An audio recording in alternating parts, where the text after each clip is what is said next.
me at, who dat? What's up, everyone? Who Dat Pats is back again on this beautiful Sunday. Boy, I ain't gonna lie to you, the sun is just, it is a beautiful weekend down here in Louisiana. We have gotten some beautiful weather. I ain't complaining because it's about to become hot as hell. Yeah, I was gonna say hot as hell down here in the next couple months. So I'll take this nice cool weather. I know some people are just not getting the nice cool weather, getting snow and whatever else, and I don't wish that on anybody. But anyway, today we're going to take an adventure down to River Road. This is down here in River Road over there down in Destrehan, Louisiana. We're going to go visit a plantation that me and my wife has been wanting to go to. Now, it's been a while since we've been out this way. I think the last time I've been was when my daughter was in grammar school, and she's, what, 23? So that goes to show you how long it's been to it. It is haunted from my understanding. I had not experienced anything when I was there the first time, and I don't know if I'll experience anything here. So it's just more of it, just getting out, just adventuring, and just enjoying the day and just taking in the tour. And who knows, they may even let us tour in the inside of it. I really don't know. But man, this feels good recording back again on my regular schedule again. The whole Mardi Gras thing was just crazy, just getting out there, and I had to take a break from it, and I had to catch up on some things around the house. You know how it is. I don't get to do this full time, but hey, I do what I can, right? And of course, I'm gaining all new subscribers, and I appreciate that. Thank you so much. And a lot of them out there catching some things that I have not paid attention to. So I, as a YouTuber, need to do a little bit better on my end and not repeat myself on some things. I appreciate that, and some better editing, and I'm gonna try my best on that. But hey, I'm a normal person like everybody else. I'm gonna keep trying as best as I can. So, like you to do something. If this is your first time, if it isn't, hit that like button, hit that subscribe button, and I'd like you to tag along with me and the wife, and let's go take in the tour. Well, she said we have to go back here by the building number 1. She says you can start off by the slave, where she said this one was. This is the plantation store, and number 2 was where they're gonna ring the bell, and that is where the slave cabins are, right over that way. Okay, I was just informed that we are allowed to film in the inside of the Destrehan Plantation. As you know, this one does have a little bit of ghost history behind it, so I'm not sure if they're going to go into that. But the old slave cabins they used to have.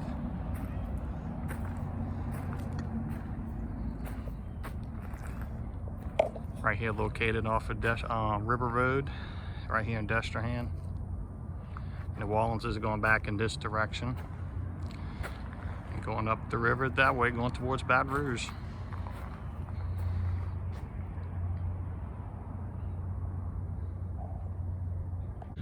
Take a look at this with the pipe.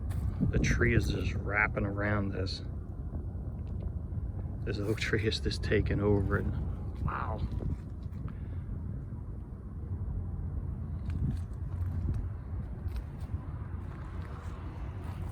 And it's over here too. Look at that. It is completely like just engulfed it.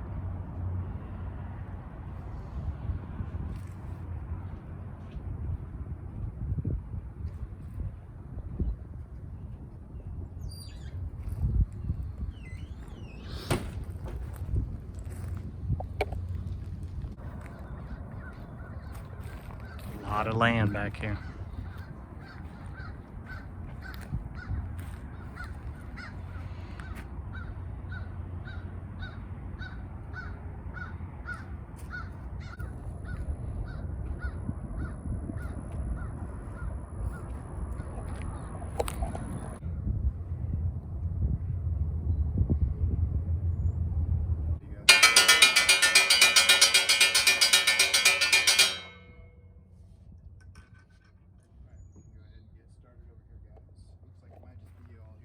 All right.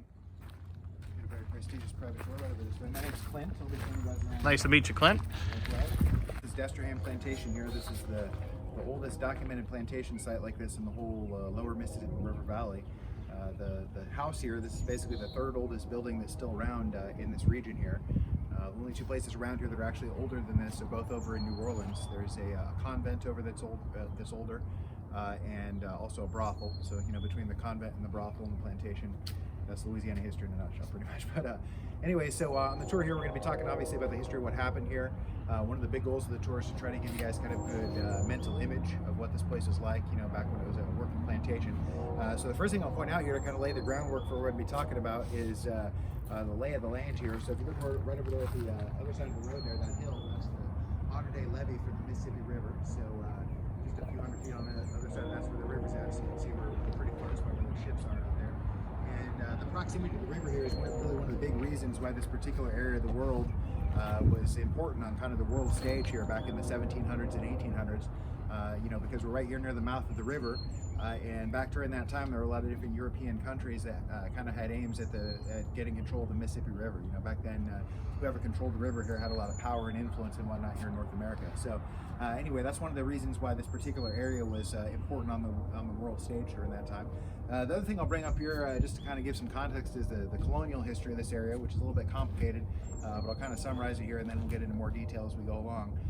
So this started out as a French colony. The French were the first Europeans to colonize here. Then it spent a 30-year period as a Spanish colony. So during that time, the people living here were still mostly French, but the government during that time was Spanish. And then it reverted to being a French colony again before eventually France sold this territory to the United States as part of the Louisiana Purchase. And like I said, we'll get into more detail about that as we go, but I mostly bring that up as a way to sort of point out that the people who are living and working here when this is a plantation, these are all French-speaking people. So if you ran into a ghost in the house here, they'd be speaking French, so you can judge their authenticity. Wow. Anyway, the story about how the French started to colonize this area is pretty wild. It turns out, you know, France in the early 1700s had claimed this huge swath of North America, what was called the Louisiana Territory. And at first they had a really difficult time convincing legitimate French colonists to come over here and settle. And you guys being from around here, you can imagine kind of why. You know, imagine you're a French citizen over in Paris or something like that. You know, you're over there munching on a baguette or something, and the government comes along to give you a pamphlet. And it says, hey, we got this new colony we're starting up over here, New France. You know, it's going to be great. You move over here, you know, there's going to be great natural resources. You'll be able to make a fortune, all that kind of stuff.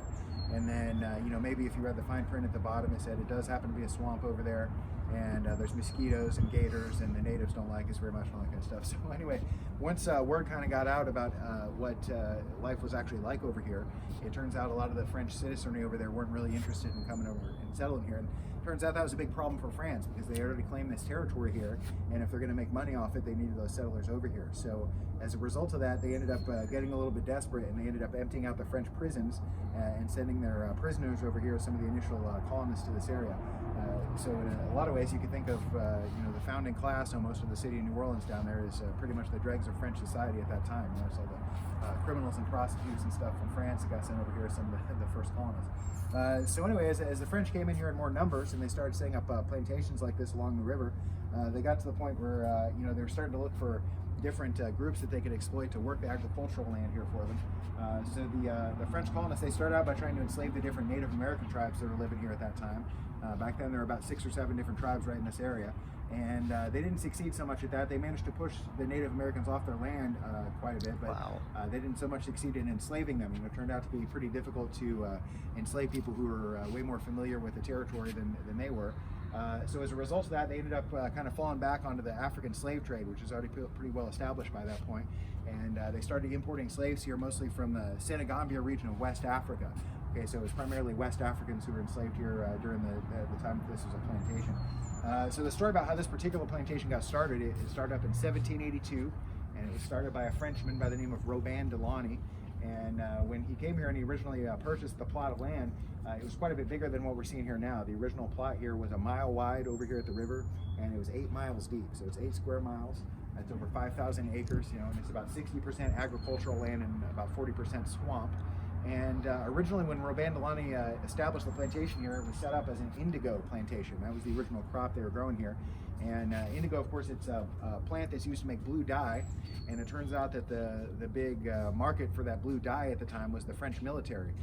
You know, back then the French military had thousands of soldiers in it. and every single one of those soldiers had a blue uniform. So if you could become the producer of the color blue, essentially, you could make a lot of money by doing that. Get a juicy government contract with the French. So that was the original setup here, and then under some of the subsequent owners of the plantation, they went from growing indigo here to eventually growing sugarcane.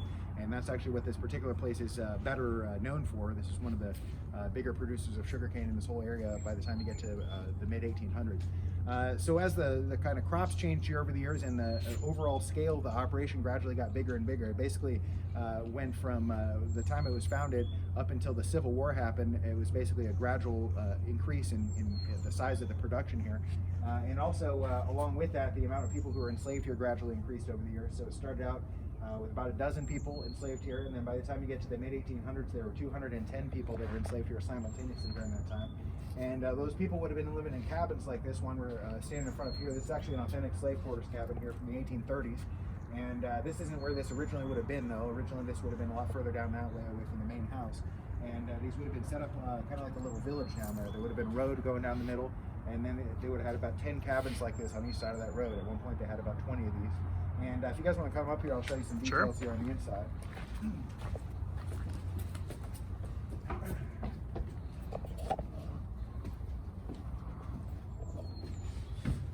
All right, so if you're coming here back in the 1830s when people were using this, there'd probably be around 3 to 8 people living in here on average.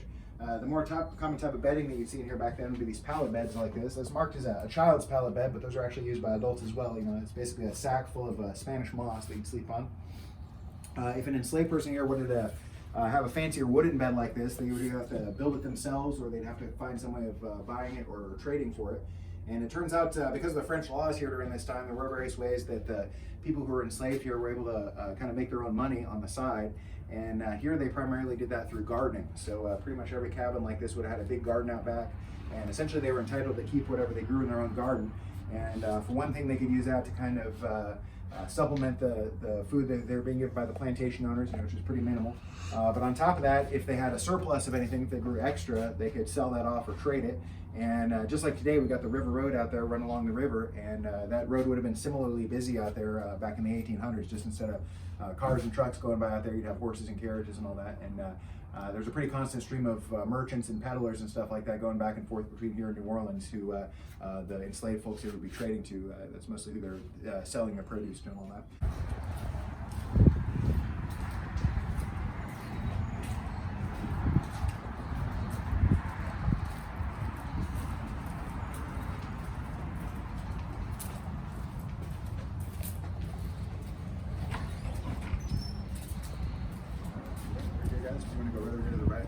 Grab a seat in that room there. There is a mannequin in there, don't let them creep you out. Okay. The purpose of this room is basically to be used as an above ground cellar. This is where they would store food and stuff like that to keep it for longer. And this would have historically been one of the coolest rooms on the property here in terms of the temperature. And that's mostly on account of the walls in here. These are all the original brick walls around us, and these are 18 inches thick all the way around this whole room. So that's what insulates it in here and keeps it cooler. And it looks actually pretty similar here to how it would look historically, aside from like the TV and the lights and all that. But the main difference aside from that in here is the floor.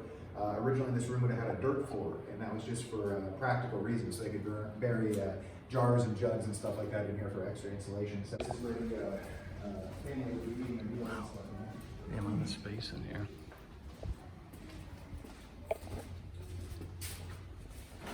All right, so this room here, this is what's known as the butler's pantry, and the purpose of this room is essentially to be the place where they would plate up food to serve it in the dining room there next door. And the kind of procedure for how the meals were prepared here is that they would prepare the food in an outdoor kitchen, which is still around the grounds. You can go see that. And they did that mostly to keep the heat and noise and stuff away from the main house and keep the risk of fire down a bit. So once they prepared the food out there, they'd take it right across the breezeway here into this room across the hall. It's called the warming kitchen. It's basically just a little kitchen with a fireplace so they can keep the food warm in pots over there. And then once they're ready to serve it, they bring it over here to the butler's pantry to put it on the fancy plates here and serve it to the family there in the dining room. So the families that were living here, when this is a working plantation, these are French Creole families. And Creole is one of those terms that means a lot of different things depending on the context used in, but here I'm using that in the original context where Creole meant someone who was born into a colony. Okay, so for example, if you're French and you moved over here and you lived here, you'd still be considered French. But if you had kids while you're living here, your kids would be considered Creole French. Here. A couple other things about this room that are just kind of interesting. One thing is the family's dishes and stuff like that would have been really fancy and expensive, mostly imported from Europe. The plates and stuff that we have up in here now, these are not original to the family here, but this is a pretty good indication of the type of stuff they would have had. And probably would have had on display. That stuff was very expensive. One thing that we do have here that is actually original to the family here is this tea caddy over here. And this is interesting on a variety of levels. First of all, you can see this is how they used to ship tea back in the 1700s and 1800s in these bricks like this. Basically, they shipped it like this so that they could fit more bricks of tea onto a ship, for cargo purposes. And the idea is you tear off a piece and grind it up with a mortar and pestle whenever you're going to drink some. The bricks of tea would be kept in this caddy here, and this would be kept secure because the tea was really expensive. Had to be imported from China, and so it'd be kept inside this, and this would be locked, and it would be considered really important. So, like the lady of the house here would be carrying the key to this around with her at all times because it was such valuable contents. The other wild thing about this, especially given that we know it belonged to the family here, is that the whole inner lining of this, all this metal in there, it's all lined with lead. So essentially they're getting lead poisoning over the generations as the family's using this thing, which is pretty wild. Here, this is what we call the interpretive room, and originally this would have been one of the bedrooms in the house here, but nowadays we have the wall strip back in here a little bit so you can see more about the construction of the place. So basically the house here has kind of existed in two forms over the years. That's where you can see these paintings up here on the wall. The top painting up there, that's showing the house as it looked when it was originally built here in 1787. So that's how Charles Pequet and those guys originally built it. That's in the French Creole style. That's also what this model here in the middle of the room is showing. This is the house as it was originally built. And then in 1840 here, when the family renovated the house in 1840 into the Greek Revival style, which is the style that it looks like now. And the difference between those two styles is a little bit subtle, unless you're really into architectural details. Some of the more obvious things you can notice are like the way that the outbuildings connect to the side of the house is a little bit different. The size and shape of the columns out front is a little bit different. Yeah. But the overall way, so for example here you can see this is one of the original Creole doorways here, and then after they renovated you got the Greek Revival door next to it. It's a lot bigger. So it also kind of, you could see, or you could kind of say it's a reflection of the wealth of the family as well, kind of reflected in the architecture as it grew over time. So anyway, the lower part of the house where we just came from, that's all made of brick. The brick here is made from clay, which is taken from the river. And the upper part of the house, all the wood up here, this is all cypress wood. And cypress is a special wood in a lot of ways in terms of building structures with it because of the oils that are in the wood. It has a bunch of special properties. So for example, it's somewhat fire resistant. Termites don't like to eat it, and it also, the coolest thing is that basically it kind of petrifies over time. It essentially gets harder over time, and so that's added a lot to the durability of the house here. And another thing that's contributed to that to some degree is the fact that the original builders, Charles Pequet and those guys, they built the house here pretty much entirely without nails. They used what are called mortise and tenon joints like this, where it's basically two pieces of wood slotted together with a peg going through them. And you'll see this at all kinds of different scales throughout the house here. You'll see it in furniture at the small scale, all the way up to like the big support beams you see up there in the attic. They have these two just at a larger scale. So another thing you can see in here is in the walls here, this gray material. This is what's called buissage. That's the French colonial method of insulation. And that's clay and animal hair and Spanish moss all packed together to insulate the walls. Wow. And it's actually more efficient as an insulator even than the stuff we use nowadays. The downside to it, of course, is it can get pretty messy. If you get a roof leak or something like that, it can turn into kind of a mudslide. It's what's called the ladies' parlor.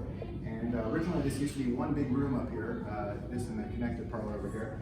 And we think this is probably where they originally had the master bedroom of the house. But when they did that renovation again in 1840, that's when they added the dividing wall here and the pocket door. And the reason for that, I think, was largely cultural. It had to do with the fact that when they did that renovation in 1840 here, it was more sort of culturally common if the family was going to have a dinner party or something like that. Generally, after the meal was over, they would split the men and the women into separate rooms so everybody could kind of smoke and drink and gamble and stuff separately. So anyway, that was kind of the fashion at the time. That was the purpose of having the two side-by-side parlors like this. And in here, I'm going to tell you about the third owners of the plantation. So to review, we talked about Robin Delany. He was the initial owner of the plantation here, the Frenchman. The second owner was the guy that the plantation here is named after. His name was Jean-Noel Destrehan. And the third owner here is one of Jean Noel's daughters, Zelia. That's her depicted in the mannequin there, and that's also her up there in that portrait. And it turns out the Destrehans actually had 14 children total, but of their 14 children, only 3 of them survived to the age of 30. And that sort of death rate was not uncommon here during that time. It turns out it was really, really difficult to survive childhood in this area in the 1700s and 1800s, mostly because of disease and stuff like that. There were so many diseases that were not well understood at that point. And so it was very common for families here in that era to have as many children as possible. I think it was partly a cultural thing because these French Creoles, they're Catholic. But aside from that, it was almost kind of a survival strategy as well. The more kids you had, the more possibility you had of some of them surviving in the future. All right, so this room here, this is what's called Lydia's room. This was the bedroom of Lydia Ross. She was the little girl you can see pictured above the mantle up there. Lydia was the daughter of Judge Pierre Ross, who was the owner of the plantation here after Stephen Henderson, who we talked about in the last room. He became the 4th owner here after he married another one of Jean Noel Destrehan's daughters. And so Judge Ross was the owner of the plantation here essentially during the period of the American Civil War. And so when Lydia was living here was in the early 1850s. And her story is pretty sad. She actually died here in the house when she was 17 years old. She died from yellow fever, which was a huge problem in this area all throughout the 1800s here, starting in about 1825 and then going basically all the way up until the turn of the century almost. There was a big yellow fever problem in this area, mostly because it's so swampy here and we have so many mosquitoes. And at the time, they didn't recognize that mosquitoes were, the primary kind of factor when it comes to yellow fever. So it really ravaged this area for a long time and, killed a lot of people. During the year that Lydia here died, that was 1853. That was one of the worst years for yellow fever in this whole region. During that outbreak that year, basically 1 in every 12 people that were living here died from it. So it was a really kind of a terrible plague during that time. And it was also a big social equalizer. It's one of those things where it didn't really matter how rich or poor you were, because the disease was so poorly understood that no amount of medicine would really help you all that much. So even someone like Lydia here, who would have had the best access to medicine available at that time, wasn't able to survive it. Another fascinating thing about this is actually Lydia's bed here. This is one of the few original pieces of furniture that we have here in the house that actually came from here. The rest of the furniture you see here, it's all authentic from the time period we're talking about and stuff, but a lot of it's been collected from different places over the years. But this is one of the original pieces here. And one of the fascinating things about this, especially given that it was Lydia's bed and the way she died and everything, is the iron railing up there up top that would be used for a mosquito net to drape over the bed, which is something you've seen in a lot of bedrooms here from that time frame. All right, so right over this way, guys. Bathroom. And the toilet. Wow. All right, so this room here, this is what we call Mama's room. This is basically the lady's master bedroom of the house. This is where the plantation owner's wife would sleep. And the lady of the house, as she was called, would have a lot of different responsibilities. During the day, one of the big ones is she was kind of responsible for access to everything on the property. So she would literally carry around like a big key ring that would have all the important keys on it, everything from like the tea caddy downstairs we talked about to the the barns and all that kind of stuff. She'd have everything on a big key ring, and it was kind of her job to be the first one to get up in the morning and unlock everything, and then be the last one at night to kind of lock everything back down. And while she did that, she would be taking inventories of supplies and stuff like that. So you can kind of think of her as like being sort of like the kind of the general manager of the plantation. She's the one that's taking care of a lot of the sort of back end supplies and things along those lines. She would also be the one who was preparing all the menus for the big meals we were talking about downstairs. Not so much preparing the food, but coming up with the menus and ordering food and all that kind of stuff. Anyway, while she's out doing her chores and stuff during the day, this is also the room that the family likely would have been using to take care of their small children in. So you can imagine there'd be 3 or 4 enslaved women in here during the day taking care of the kids while their mom was out doing her various chores and stuff. And there's a bunch of things in here that you notice that are kind of indicative of the French Creole culture we've been talking about. You notice all the Catholic imagery in here. This piece of furniture here, this is called a prie-dieu. It's basically a kneeling chair for praying on. And you also see a lot of day beds like this in houses from this period. And it's interesting when you get into all the details of the furniture. It actually it's relatively practical. The reason they would use these is has to do with having a place to sit or rest or whatever during the day, so you don't have to mess up the main bed. And the reason that's an issue is because the mattress and the pillows and all that stuff here, they're all stuffed with Spanish moss. So What that means on a practical level is if you're going to climb into bed, you have to really commit to it, because you kind of sink to the bottom, you basically leave a dent in it, so it's kind of a pain to get it flattened out again. So that was kind of the point of using the daylights during the day.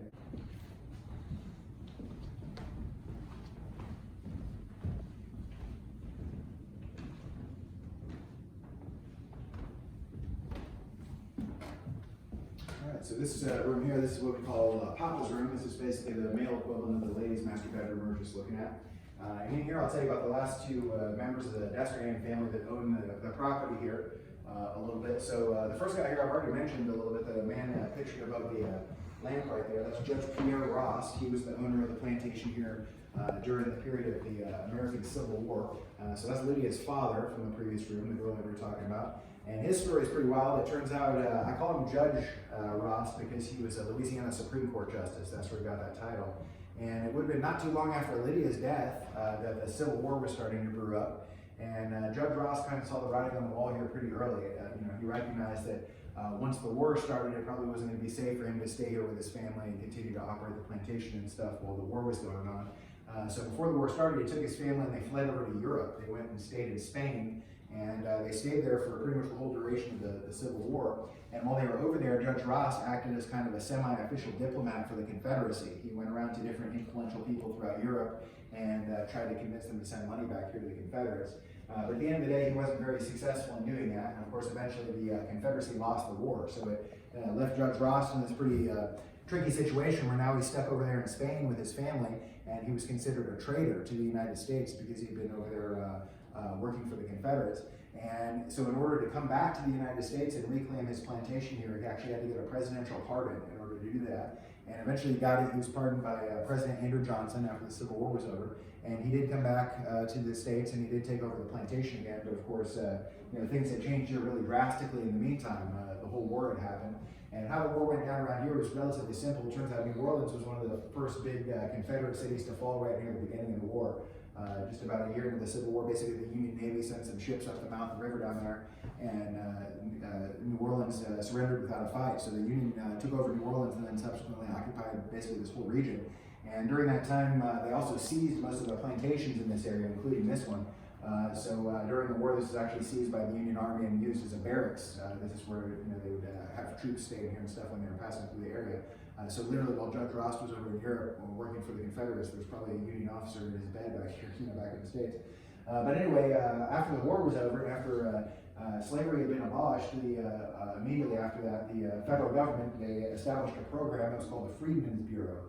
And the purpose of the Freedmen's Bureau essentially was to try to help to sort of reintegrate the recently freed slaves back into free society by kind of giving them a number of resources. So the form that took around here was that the government set up a series of what were called home colonies, different plantations in this area. And they set up 4 of these in total. And essentially what these home colonies were is they were like, think of them like refugee camps for recently freed slaves. It's places where the freed slaves, once they were free, could go and kind of live for a while and have access to basic food and medicine and stuff like that to kind of help them get back on their feet. And of the 4 home colonies like that the government set up during that period, only the one that they set up here ended up lasting for a while and being considered successful. And because Judge Ross was still the owner of the property here during that time, even though he wasn't here, he was referred to as the Ross Home Colony. So during that time, again, this is right after the Civil War, the federal government took over here, and the grounds out here would have looked way different. It would have been like a tent city out there pretty much. And during that time, more than 2,000 recently freed slaves came through here and lived here for a time. And it ended up being important on a historical level because the government took detailed records of everybody who came through here. Because so many did come through here, it ended up being important, especially for people who were doing like genealogical research and stuff like that. People who were trying to trace their ancestry back to the West Africans who were originally enslaved in this area. A lot of them are largely aided by the records that were taken here during that time. So it ended up being important for this area in terms of documenting those people. But it's also pretty funny. That's the exact scene that Judge Ross came back to when he returned from Europe. So he got a presidential pardon to come back here. You can imagine he's kind of feeling high on the horse. He's going to come back here and reclaim his ancestral plantation. And he comes riding up the road out here and finds this huge refugee camp out in the front yard with thousands of people out there. So I doubt that he was very pleased about that. But the thing was, by the time that Judge Ross got back from Europe, the family was running pretty low on money. And so he wasn't really in much of a position to negotiate with the government, so he continued to lease the land here to the federal government until eventually they ended the Freedmen's Bureau program and pulled out of here, and then eventually he went back in here with his family. And then after Judge Ross' death, the last owner of the plantation here was his son, this guy right here, Emil Ross. And you'll notice that we followed the family up from oil paintings to early photography here. So this is also Lydia's brother from the previous group. We put that in perspective. And when Emil Ross was living here, things were probably different. They were still producing sugarcane, but after slavery had been abolished, the level with the sort of scale of the production here was only a fraction of what it had been when they were still using slaves here. So one of the things that Emil Ross was trying to do when he was the owner of the plantation is he was trying to incorporate a lot of the new technology and machinery and stuff that was becoming available at that time. This is kind of right at the dawn of the Industrial Revolution. So he was trying to essentially modernize the operation and try to replace the manpower that had been provided by the slaves with machine power and stuff. But at the end of the day, he never really got back to the level of production that they once had here. So he ended up continuing to live in the house here until he was an older man, and he had a lot of health issues and stuff like that, and eventually got to the point where he couldn't really keep up with the property anymore, so he eventually sold it. So he became the first in 4 generations of the family here to sell the property outside of the family. And after that, it kind of bounced around between a few private owners for a few years. But the next big sort of entity to take over here was the Mexican Oil Company. They came in and bought this land, and over the next several decades, the land here was owned by a succession of different oil companies. Pretty much all the major ones you've heard of that operate out of the Gulf out here have owned this land at some point. And at that point, they used the land here as an oil refinery. So again, the grounds out here during that time would have looked a lot different. There would have been refinery equipment all over, and like pipe works going back and forth between here and the river and stuff. And even during that, even during that period, though, the house here was still standing. The house was used basically as a office or like an administrative building for the oil operations, so they still used it. And then basically that lasted all the way up until 1958. In 1958, Amico, which is the company that owned the property at that point, they pulled their operation out of here, and they basically left the house and grounds abandoned for about 20 years. And during that period, the house here was pretty thoroughly looted. And part of the reason for looting apparently was that there was a local legend around here at that point that the famous pirate Jean Lafitte had hidden away some of his treasure out here on the plantation, which as far as I can tell is a pretty radical story, but it was enough to convince a lot of people to come out here and look for it. And I doubt they found the pirate treasure, but they basically found everything else out here that wasn't bolted down, including mostly what they stole during that period was all the original marble in the house. So nowadays these are wooden replicas in here, but originally this all would have been marble throughout the house. So during that period, the house was pretty much stripped bare, and then that lasted up until 1971. That was when Amico, which was still the company that owned the property at that point, they ended up donating the site here to the River Road Historical Society, which is the organization that's still running it now. So anyway, that's kind of the overall history of the property here in a nutshell. Let me show you a couple more little details in here. That's kind of cool.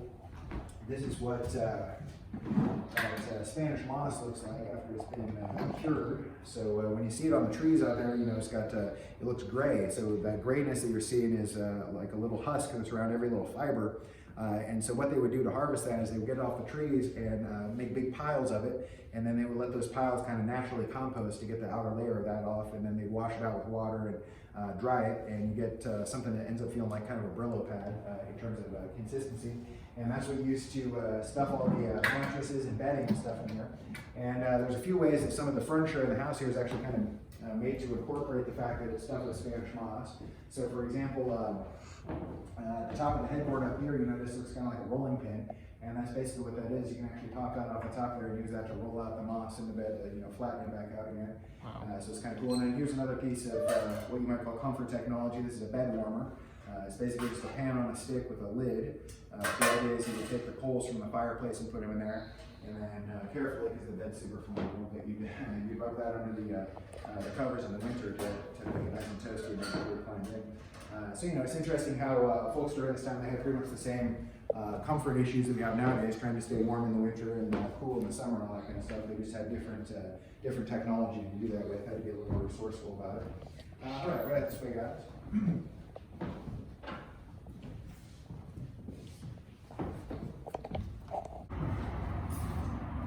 Look at that pool table. Right down this way, guys. When you go down the stairs here, just watch a step on the stairs because they're pretty near. Check out the rest of the grounds out here. All these other buildings out here have different exhibits in them and stuff like that. For example, if you go to the one directly back there with the green shutters, they got an exhibit back there that's covering the 1811 slave revolt that happened here, which is really interesting. But anyway, if you have any other questions or anything, find one of us out here in costume and just let us know. But aside from that, thank you very much for coming. Thank you, sir. Yeah, no problem. Okay. Well, did you enjoy that tour? It was very in. It was very in depth. I mean, they went into the pure history of the home. A little bit more than some of the other plantations we visit. When we had visit like the Myrtles, and I think it was this. What was the San Francisco? Well, not the San Francisco. What was the one right across from it, right up the road from the plantation of Myrtles there? I can't remember, but that one was absolutely beautiful. But that one, yeah, the Roseman. That's a Rosedown. But that was it. Thank you, babe. So the Rosedown Plantation, and that one you couldn't film in here, but I'm surprised they let you film in the inside here.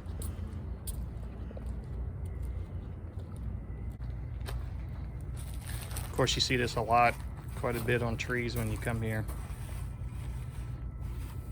It's like a spongy feeling in some of the old pieces of the house in there. And some cotton. And there's the lime there.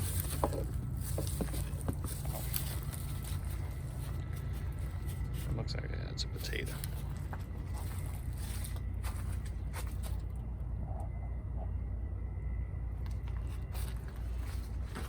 You can go on the inside, huh?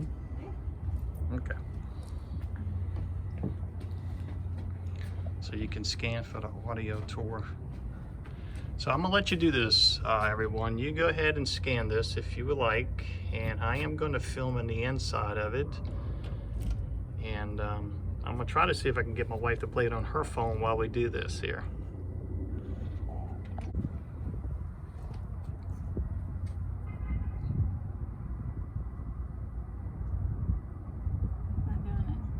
Did it go? No. Okay, so it didn't work. So sorry about that. I know we was gonna play it for you, but it did not work. So we're just gonna give you a tour on the inside here and see a lot of the history in there. That's the mud he was talking about.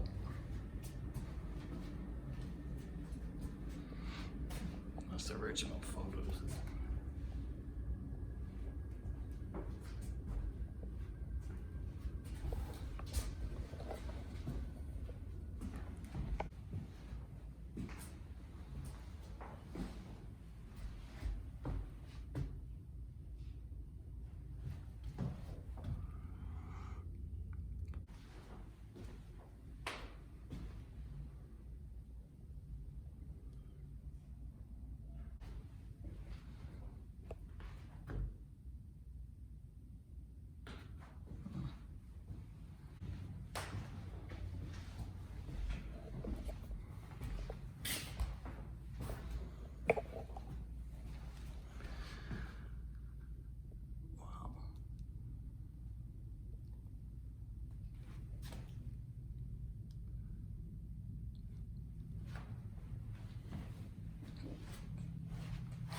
During the Civil War there.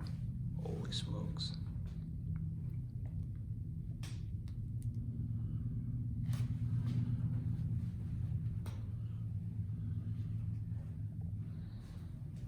And there's different types of oak trees they got on here.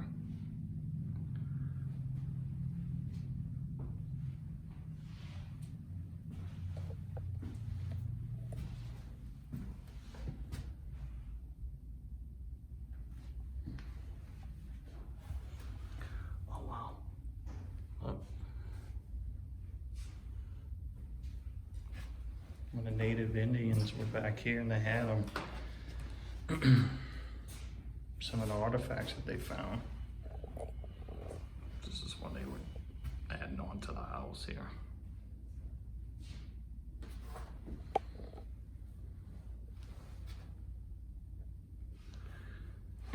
Man, look at it. Look at that old shoe there.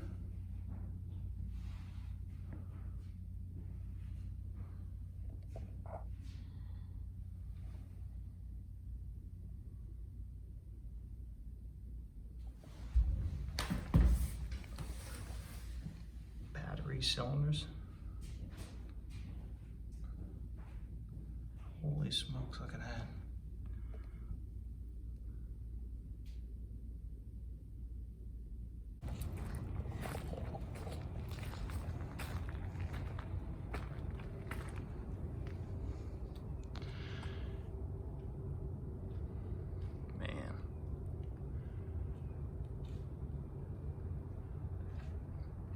Beams and the wood is just still back in the day like it is.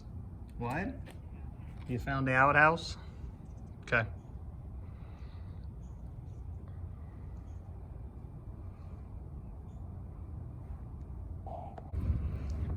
All right, hon.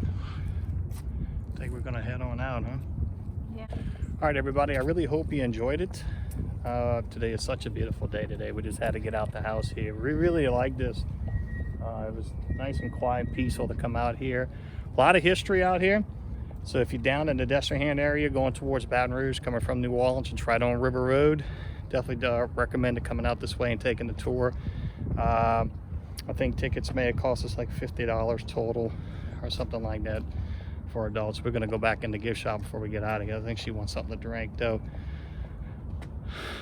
All right, everyone. Huh? $24 a piece. She did. And senior citizens and kids get a discount also on there. So, okay, everyone. Till next time. I didn't say the bye for now. You got to say it for me. Oh, and another thing, when you're coming down to Louisiana, make sure you get your Barks root beer. I know a lot of people don't know what this is, but this is some really good root beer. It's made by Coca-Cola. This is a good one. So I recommend trying to definitely get some of this right here. And also another thing I had bought in here, my wife's like, do you want it? I'm like, oh, you already know. It's an alligator beef jerky. Yeah. What you got? Some chips? Some chips. I got me some beef jerky. No beef jerky for me. I don't like it. But it's delicious. It's made from fresh alligator. Nope. Mm-mm-mm.